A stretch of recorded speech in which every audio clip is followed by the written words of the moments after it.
और देखिए इसी बीच शरद पवार के अपमान पर अजित पवार एक्सपोज्ड उन्होंने किया। पवार साहब के बारे में सदाभाऊ खोत का बयान बेहद गलत और निंदनीय है। इतने निचले स्तर पर पवार साहब की व्यक्तिगत आलोचना करना अस्वीकार्य है। ये हमारे महाराष्ट्र की संस्कृति नहीं। मैं इस बयान की कड़ी निंदा करता हूं। अब से एनसीपी श्री पवार की किसी भी आलोचना को बर्दाश्त नहीं करेगी। ये कह रहे हैं अजित पवार। जिस तरह से बीजेपी नेता सदाभाऊ खोत ने बयान दिया है शरद पवार को लेकर, उसी बयान की कड़ी निंदा करते हुए अजित पवार की तरफ से ये एक्सपोज्ड किया गया है और ये भी क्लियर किया गया है कि अब से एनसीपी शरद पवार के बारे में की गई किसी भी इस तरह की टिप्पणी को बर्दाश्त नहीं करेगी। इतने निचले स्तर पर पवार साहब की व्यक्तिगत आलोचना करना बेहद गलत रहा। और देखिए इसी बीच एक और बड़ी खबर सामने आ रही है।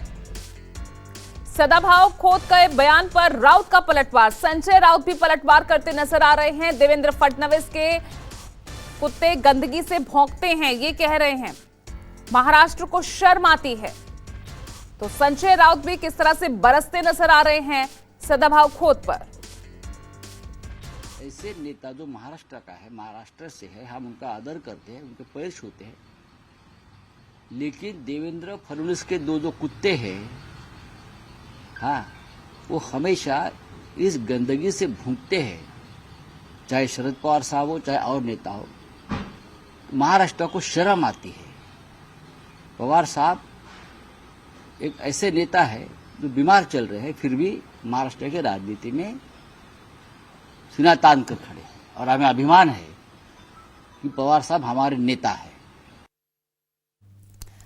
और देखिए इसी पर ज्यादा जानकारी के साथ हमारे साथ मुंबई से लाइव राहुल पांडे मेरे सहयोगी जुड़ रहे हैं। राहुल, जुबानी जंग तो किस तरह से तेज होती नजर आ रही है वो तो लगातार दिख ही रहा है, लेकिन बोल इतने बिगड़ रहे हैं कि जो पवार वर्सेस पवार वाली स्थिति दिख रही थी, अब वही पवार साथ साथ नजर आ रहे हैं।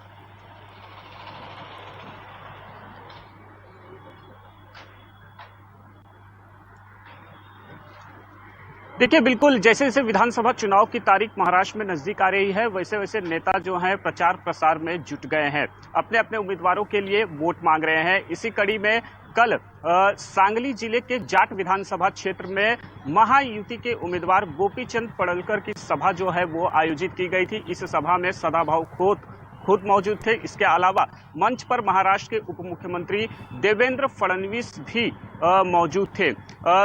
जैसे जैसे प्रचार में अब जो है नेताओं के बोल भी बिगड़ते जा रहे हैं। सदाभाऊ खोत ने शरद पवार पर निशाना साधते हुए कहा है कि उनके चेले चपेटे ने महाराष्ट्र को लूटने का काम किया, उद्योग बेचे, बैंक बेचा, और अब शरद पवार अपने भाषण में कहते हैं कि उन्हें महाराष्ट्र को बदलना है, महाराष्ट्र के चेहरे को बदलना है। इस पर ही उन्होंने सदाभाऊ खोत ने निशाना साधते हुए कहा कि शरद पवार को आखिरकार कैसे महाराष्ट्र का चेहरा चाहिए, क्या उनका जैसा चेहरा है वैसा महाराष्ट्र की सूरत चाहिए। इस बयान के बाद जो है महाराष्ट्र में सियासत जो है वो तेज हो गई है। महाराष्ट्र के उप मुख्यमंत्री देवेंद्र फडणवीस के साथ साथ अजित पवार ने भी खोत के इस बयान पर जो है खेद प्रकट किया है, नाराजगी जो है वो जाहिर की। अजित पवार ने ट्वीट कर इस पर आपत्ति जताई।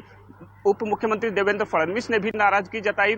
उसके बाद इस बयान पर बवाल बढ़ने के बाद जो है सदाभाऊ खोत ने माफी जो है वो मांगी है। उन्होंने कहा है कि जो उन्होंने बयान दिया है, जो भाषा का प्रयोग किया है वो गांव ग्रामीण की भाषा है। उनके बयान को जो है तोड़ मरोड़ कर पेश किया गया है। अगर उनके बयान से किसी को दुख पहुंचा है, खेद पहुंचा है, तो मैं अपनी जो है दिलगिरी यानी कि खुद उन्होंने माफी मांगी है और खेद प्रकट किया है।